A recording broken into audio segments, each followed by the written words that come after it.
परमात्मा ने कहा तो उद्धव प्रश्न कर रहे हैं। क्या कहते हैं? उद्धव उवाच संशय श्रवतो वाचम् तव योगेश्वरेश्वर न निवर्ततात्मस्थो येन भ्राम्यति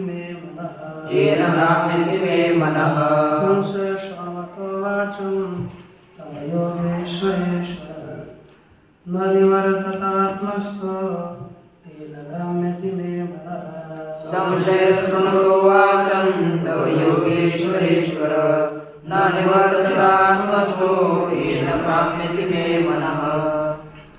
हे योगेश्वरेश्वर, योगों के ईश्वरों के ईश्वर, तब हम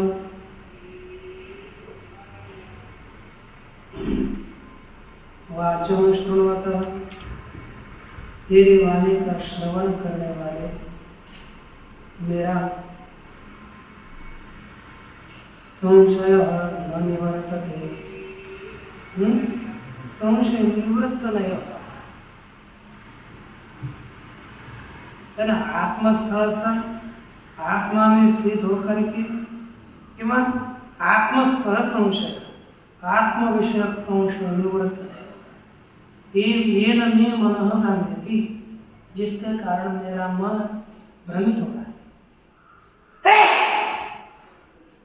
आपकी वाणी में सुन रहा हूँ, इसलिए आपकी वाणी सुन रहा हूँ, इसलिए मेरा संशय दूर होना चाहिए, ये भी लगा और लेकिन आपकी वाणी सुन करके भी आत्मविषयक संदेह दूर नहीं होता, जिसके कारण मेरा मन भ्रमित हो रहा है भगवान।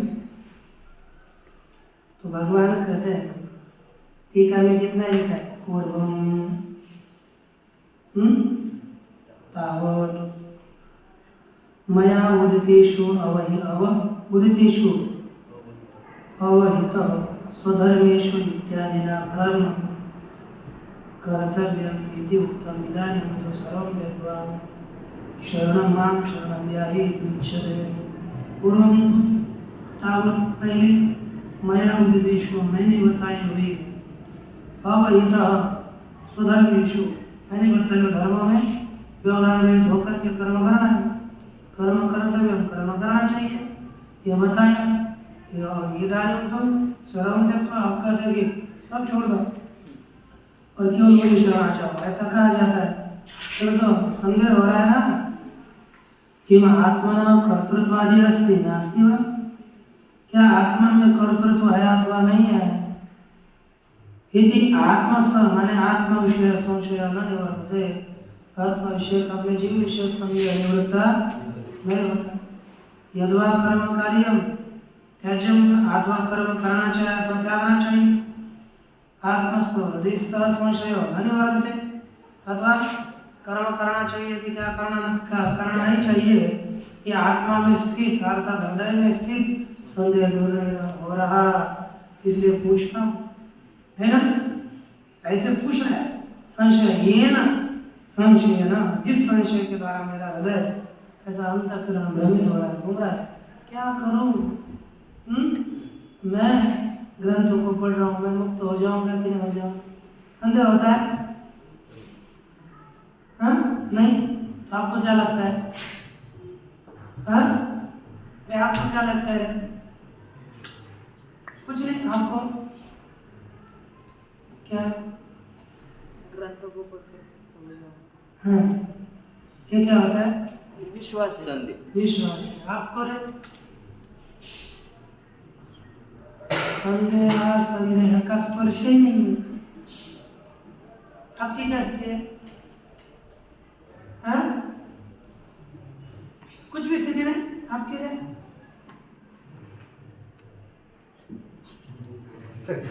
कल विचार करके आना है, संदेह होता है कि नहीं? संदेह है, पढ़कर होगी कि नहीं होगी, हाँ, कैसा करना है, कैसा हो नहीं मालूम है आपको रे। होगा, ऐसा निश्चय है, पर इतना दृढ़ निस्संदेह। ठीक है, अब जिनको कुछ भी नहीं है कम से कम संदेह में तो आया करना है, कम से कम है कि नहीं? नहीं हाँ, इतना तो मुझे चाहो, मुझे बताओ अपना उद्धार होना चाहिए ऐसा तो लगता है क्या? हाँ? इसमें भी संदेह है। आपको कम से कम हमारा उद्धार होना चाहिए ऐसी अंतःकरण में वृत्ति है क्या? नहीं, उद्धार होना ही चाहिए। हाँ? ऐसी है वृत्ति? वैसी तो नहीं है, बस जी रहे, पढ़े रहे, जी चल रहा है, यही है। आज बस पढ़ो नहीं रहेंगे तो ये है। चलो ठीक है। अब भगवान परमात्मा उद्धव जी के संदेह को निराकरण करने के लिए उत्तर दे रहे हैं। हम हमारे कैसे कहेंगे? संदेह नहीं ना, इसलिए भगवान परमात्मा उद्धव जी के कहते हैं श्री भगवान वाच सएष जीवो विवर प्रस्तुति सएष जीवो विवर प्रसूति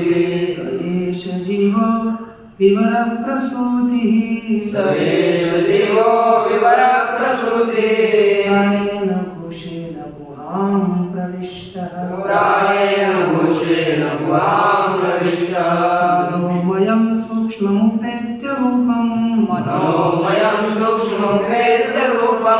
मात्रा स्वरोदर्ण मात्रा स्वरोदर्ण मात्रा स्वरोवर्ण इति स्तविष्टः दर्ण दंडो का गया। एक कहते हैं कि स एष जीवो विवर प्रसूति, वह विवर प्रसूति, वह यह जीव विवर हृदय छिद्र में, प्रसूति प्रकाश है जिसका, ऐसा जीव कहाँ प्रविष्ट हो गया? प्राणेन घोषेण गुहां प्रविष्टः, गुहा में प्रविष्ट हुआ जीव प्राण के घोष के द्वारा, प्राण रूप शब्द के द्वारा कैसा होता है? ज्ञात होता है। जीव इस देह में प्रविष्ट हुआ है, उस प्राण के घोष से पता चलता है कि नहीं? मनोमयम सूक्ष्म उपेत्य मात्रा, ऐसा मनोमय सूक्ष्म आकार उपेत्य, मनोग्राह्य सूक्ष्म आकार को प्राप्त करके स्थित है। मात्रा स्वरोवर्ण इति स्तविष्टः, मात्रा के रूप से स्थूलता में, यहाँ पर ह्रस्व इत्यादि मात्रा, ठीक है, मात्रा स्वर वर्ण इत्यादि रूप से स्थूल हो जाता है।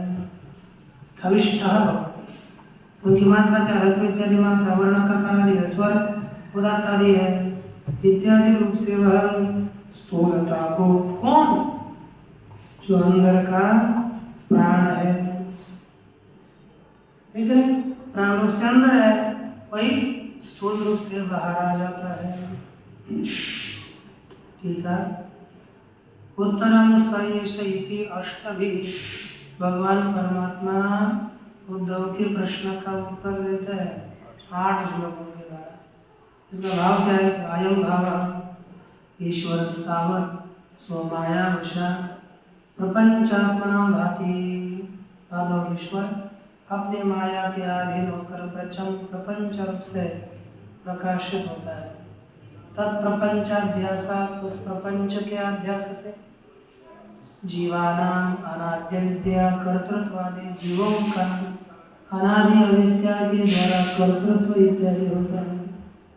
ततो विधि प्रतिषेधाधिकार, उसके बाद विधि प्रतिषेध का अधिकार है।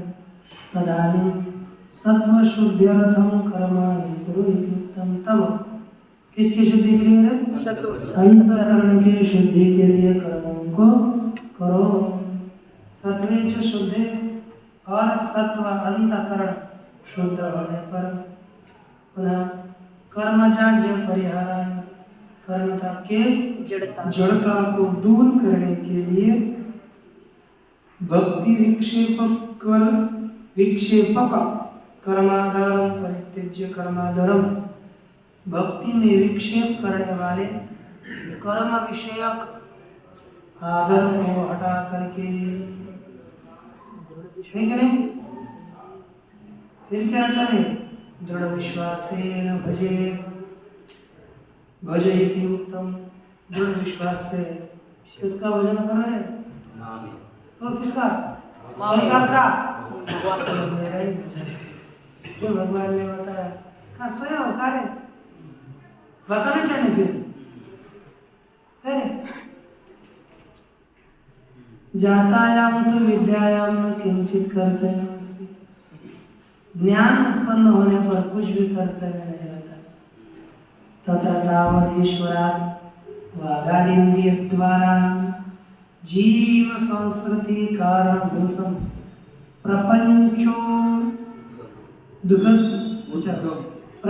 प्रपंचोद्गमम् आह, गई है ना, गमम आह। कहते कि ईश्वर से वाणी इंद्रियों के द्वारा जीव का संसार कारण रूपी प्रपंचोद्गम, प्रपंच का उद्गम प्राप्ति है ना, किंवा उत्पत्ति यहाँ पर बताते हैं। अब देखो, अच्छा सार्धि चतुर्धि 4 श्लोकों में सार्ध चतुर्धि 4.5 श्लोकों के द्वारा कहते स एषो अपरोक्षः जीवयति इति जीवः परमेश्वरः, वह यह अपरोक्ष साक्षात अनुभव में आने वाला जीवित रखने वाला जीव माने परमेश्वर। तो अपरोक्षत्व में हेतु क्या है? कहते हैं विवरेषु आधारादि चक्रेषु, विवरों में मूलाधारादि चक्रों में प्रसूति दिव, प्रसूति ही अभिव्यक्ति ही अस्ति, प्रसूति की तरह प्रसूति माने अभिव्यक्ति है। मूलाधारादि चक्रों में वह अभिव्यक्त होता है। तब एवं अभिव्यक्ति माह, उसी की ही अभिव्यक्ति बताते हैं। कैसे होती है? कहते भूषेण पराख्येन नादवता पर प्राणेन, परा नामक नाद वाले प्राण के द्वारा शुरुआत में सह प्राण के सहित गुहाम आधार चक्र प्रविष्ट, पहले किसमें प्रविष्ट होता है? आधार चक्र में। फिर शोध करके ढूंढ कर चलते चलते सहस्राकार चक्र तक आता है। देखो, यदि इच्छा है ना, आपको लगता है कुंडली जागृत होनी चाहिए कि नहीं होनी चाहिए, लेकिन आपने बहुत से कुछ है कि कुंडली कभी जागृत होती है क्या? उपेक्षा करने वाले मैंने बहुत सुने हैं कि बड़े बड़े वो उपेक्षा करते, कुंडली बड़ी बैठे कुंडली जागृत करते, उपेक्षा करने वाले अपने यहाँ पर बहुत देखे। लेकिन शास्त्र कहता है ना, यदि हम उस कुंडली की उपेक्षा करेंगे तो ज्ञानवराय ने बताए हुए उस वर्णन की उपेक्षा है। थोड़ा है कि लेकिन आप स्वयं नहीं कर सकता तो हाँ इतना है कि हाँ मस्तक में तुरंत कोई भी कुंडली जागृत कर जाके, इसके लिए कोई अवडंबर कर सकता है, लेकिन वो नहीं है। इसी बात में भावना से भी कुंडली जागृत हो सकती है, लेकिन क्योंकि वो कहा अपने जो गोद और शिश्ना इसके बीच के स्थान में जो चतुरंगुल स्थान है, वहाँ पर ही एक चतुर अष्टांगुल आड़े होगा 4 अंगुल वाला एक कंद है। उस कंद में, क्योंकि जो अपने ऊपर से कशेरू अपना है, यानी मेरुदंड है, मेरुदंड के नीचे वह उसी छिद्र में 3.5 हस्त परिमित, 3.5 है ना, 3.5 मिनट होगा तो परिमित उसमें ऐसे भीड़ करके बैठी हुई है, और उसका मुख ऐसा क्या होता है, ऐसे छिद्र उसमें पड़ा हुआ है, ऐसा उल्टा बस क्या होता है ना, आया तो सीधा उसमें यहाँ से पड़ा हुआ थे, यहाँ पर अमृत का तालाब है, उससे पड़ा हुआ थे, सीधा उसके मुख में चला जाता है। उसके मुख में चला गया तो क्योंकि मांस में तो थे पड़ता है उसमें, तो पड़ा तो फिर वो पी करके फिर सुस्त हो जाती है इनकी वजह से, फिर उठती नहीं, जगती नहीं, क्योंकि उसको यदि खाने के लिए नहीं मिलेगा ना, और उसका पूंछ उधर की तरफ है, किधर ऊपर की तरफ पूंछ है तो इसका मुंह नीचे है, लेकिन जब पड़ता है तो थेम उसके कान में थोड़ा होता है, किसी मुख में आकर गिर जाता है, लेकिन वो जगती नहीं है। फिर उसको कम से कम उसका अमृत तो बंद करना चाहिए। उसको जो नीचे अमृत मिलता है ना, उसको बंद करेंगे तो भूखी रहेगी, तो गड़बड़ ऊपर उठता, और जाने के लिए उसको मार गया, वही मार गया, कहीं इधर उधर तो दौड़ेगी थोड़ी, तो फिर उठ करके उस मार्ग से ऊपर चक्र का भेदन करते करते ऊपर आती है। लेकिन वो अमृत नीचे आने वाला बंद कैसे होवे, ये हमें देखना है ना।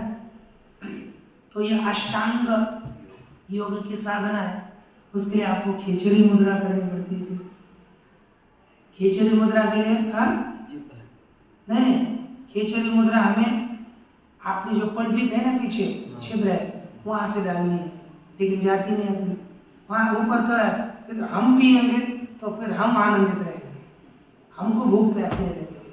लेकिन वो करने के लिए वो जो ये ऐसा थोड़ा संभव है, उसको खिचड़ी मुद्रा के लिए जीभ वहाँ डालनी है।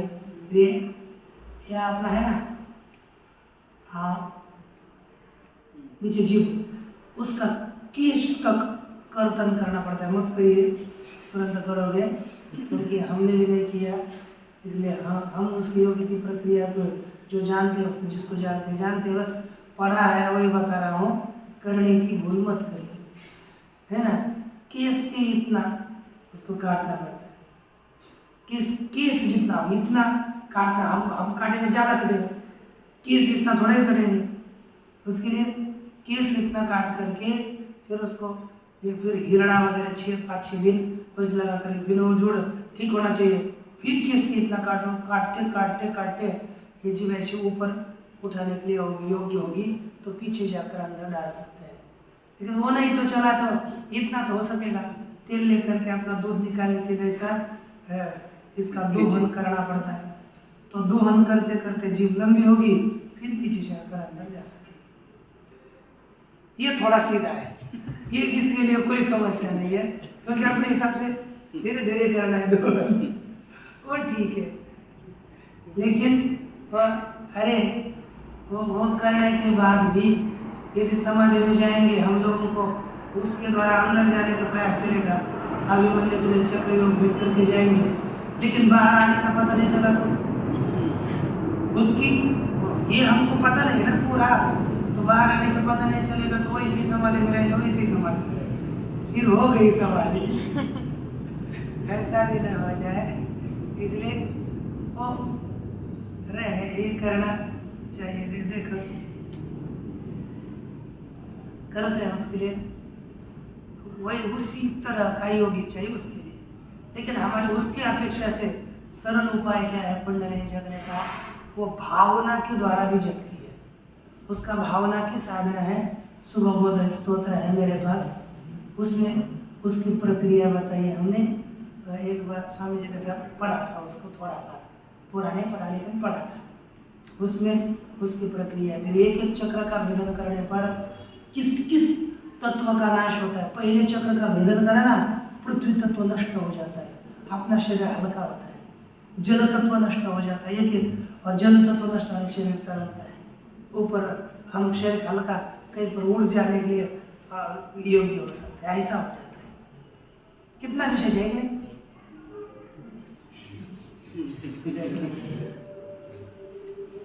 देखा, अब इसके बाद कहते हैं यस धर्म, हम कहा गए ठीक है मेरे गुहा महाधार चक्रम प्रविष्ट सन मनोमय सूक्ष्म रूपम पश्यन्ति, मनोमय सूक्ष्म रूप को देखते हैं।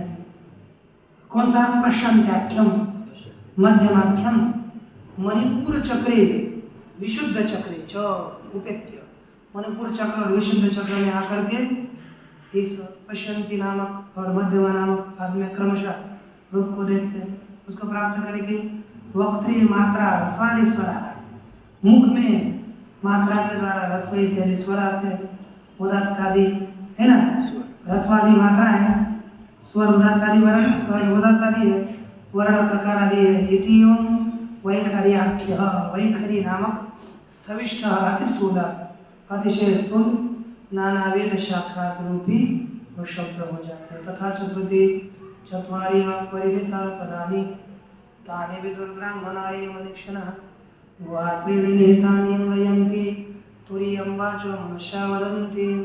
कहते कि चत्वारि वाक् परिमिता पदानि है ना,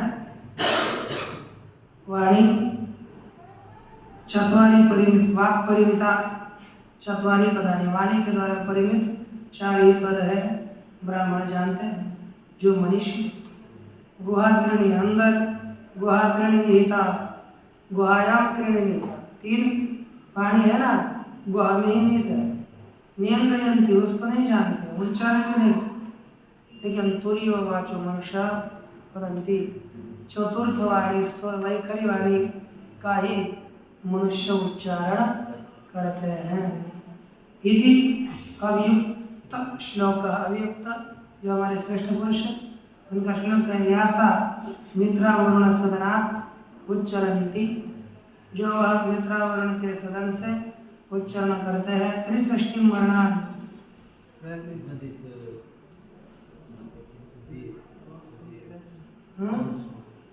क्या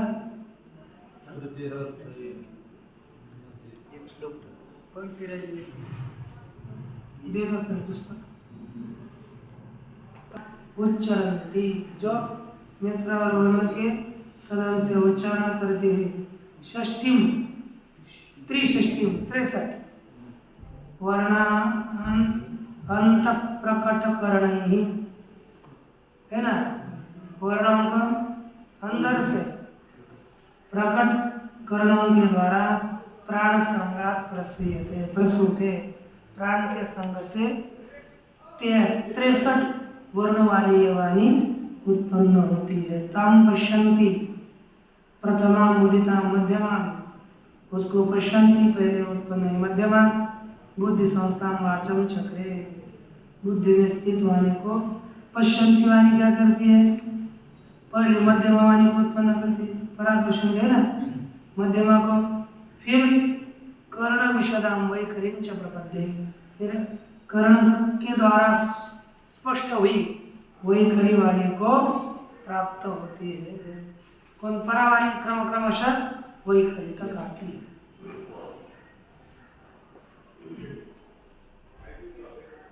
यथा ललखे नीलबन्धुरुष्मान्, बोलने जल्दी, अवशिष्ट असते टीका बहुत है अभी साथ हो गई नहीं, ऐसी जुड़ी हुई कुछ नहीं है। उस श्रुति का वाक् परिमितानि, जो क्या ऊपर लिखा है ना, वाक् परिमिता पदानि, तो वाक् परिमितानि वाच परिमितानि शास्त्र निर्मितानि, शास्त्र के द्वारा निर्णय किए गए 4 पदानि स्थानानि, 4 पद है स्थान, परा पश्यन्ति मध्यम और वैखरी। तानि च ब्राह्मण, उनको जो ब्राह्मण मनुष्य अध्यात्म कुशल है उनको जानते हैं।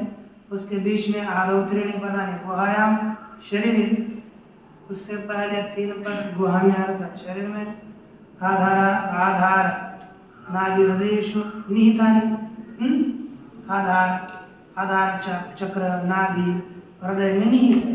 और पहले 3 प्रकार की वाणी। नियंगयन्ति न जानन्ति, उसको जानते नहीं है। तुरीयम चतुर्थम वैखर्याख्यम, चौथा वैखरी नामक पद को मनुष्य बोलते हैं। मनुष्यानां वदने वर्तमानो अर्थबोधकः शब्दो भवति, मनुष्यों के बीच में रहता हुआ अर्थबोधक शब्द होता है। और ये श्लोक का अर्थ, नीचे के श्लोक का अर्थात इस श्लोक का अर्थ दिया है किसी के श्लोकार्थ से, यानी यासा मित्रा वरुण सदनाद उच्चरन्ति है ना, उस श्लोक का अर्थ देते हैं हम। ताम त्रिविधाम भारतीम प्रपद्ये, वह 3 प्रकार के वाणी को मैं शरण हूँ। क्या उसके ऊपर के हो गए वो वहाँ पर टीका में उसका ही अर्थ बता रहे हैं कि ऊपर पंक्ति है ना, उसी का ही अर्थ है। यासा देखो, अब ऊपर में श्लोक में यासा मित्रा वरुण वरुण सदनाद उच्चरन्ति, वही लिखते हैं। यासा भारती, जो वह भारती वाणी मित्रा वरुण सदनाथ, मित्रा वरुण सदन से अर्थात अग्नि सोम के स्थान से उच्चरन्ति उद्भवन्ति उत्पन्न होती हुई, मित्रो अर्थात अग्नि, वरुण अर्थात सोम, तयोः सदनम आवास स्थानम, उसका सदन घर, रहने के स्थान में, परमात्मा यतः, परमात्मा जिस कारण से, श्वासस्य शीतोष्णत्वम, है ना, श्वास का जो शीत और उष्णता है उससे उच्चरन्ति उत्पन्न होती हुई, 63 वर्णानि जनयति, 63 है ना, 63 वर्णों को उत्पन्न करती है। जैसे अ ई उ वर्णा ह्रस्व ह्रस्व दीर्घ प्लुत बोधे भेदेन त्रिविधा नवम, ठीक है। अ ई उ वर्ण ह्रस्व दीर्घ प्लुत भेद से 3 प्रकार के हैं, तो क्या होते हैं? नौ रुकार प्लुत हीनो द्विधा, रुकार प्लुत हीन 2 प्रकार का है। अ ई उ, ये जो 3 वर्ण है ना, 3 वर्ण ह्रस्व दीर्घ प्लुत भेद से 3 और 3 3 क्या हो गए? 9 हो गए। रुकार प्लुत हीन हो गए तो 2 प्रकार का है, तो कितने हो गए? 11। रुकार द्विविध दीर्घहीन, उसका दीर्घ नहीं है, तो कितने हो गए? 13। अब 63 कैसे होते हैं उसको सिद्ध करते हैं। देखो, संध्य अक्षराणि ह्रस्व हीनानि 8, संध्य अक्षर ये वो ऐ औ, ये ओ आई औ, संध्य अक्षर का जो उसका ह्रस्व 8 हो गए। एवं एकविंशति स्वराः, कितने स्वर हो गए? 21 स्वर हो गए। स्पर्श पंचविंशति कादयो मानता मावसाना, क से लेकर मा तक स्पर्श कितने हो गए? पंचविंशति हो गए। तो कितने हो गए? 21 और 25 26 46। चल बुद्धि से दिला का होता है, क्या बताओ? यादयो अष्टौ अंतस्थाः उष्मानश्च, यकारादि 8 46 8, चलो जल्दी 54 8, चलो 62 है ना। अनुनासिका पंच 67 अनुस्वार विसर्ग एकोन सप्तति नहीं, यादयो 8 अष्टौ अंतस्था उष्मानश्च, ठीक है। कुछ 63 करने हैं तो ज्यादा हो रहा है ना। अनुस्वार विसर्ग जिह्वा मूलियो मानियो चैति 63। मुझे लगता है यादयो अष्टौ अंतस्थाः उष्मनाश्च, ये मिलकर 8 पकड़ा। आप कितने हो गए? देखो 21 24 21 25 46, या यकारादि उष्मादि मिलकर 8, कितने हो गए? 54 हो गए। अनुनासिक पंच और अनुस्वार विसर्ग 2 61 और जो मामूली पद मानिए 63। अब हो गए बराबर 63 वर्णा। एतान वर्णान वायु संगजान, ये जो वायु के संगति से उत्पन्न हुए वर्ण है उनको प्रकट करणे बुद्धिम गतैहि प्रत्यक्ष रूपैहि इंद्रियैहि, प्रकट करने वाले कर्ण बुद्धि में गए हुए प्रत्यक्ष रूप इंद्रियों के द्वारा अंतः पश्यति, अंदर दिखता है, न तो उच्चारयति, उसका उच्चारण नहीं करता। सा पश्यन्त्याख्या, वह पश्यन्ति नामक वाणी है। ताम प्रथम मुदितात् उत्पन्नाम, वह प्रथम उदिताम अर्थात प्रथम उत्पन्न हुई जो पश्यन्ति नामक वाणी है उसको, बुद्धि संस्था बुद्धि में स्थित उसका उच्चार उच्चारण करूंगा। इति विचार युक्ताम मध्यमम, इस प्रकार उच्चार से युक्त तो कौन बन जाती है फिर मध्यमा। मुखे अवस्थिताम कर्ण विशदाम, मुख में रही कर्ण के द्वारा स्पष्ट होती हुई स्थान प्रयत्न निर्मलाम, स्थान और प्रयत्न के द्वारा निर्मल है। ऐसे वही खरी प्रबुद्धि में वही खरी को शरण हूँ उल्टे आ गया।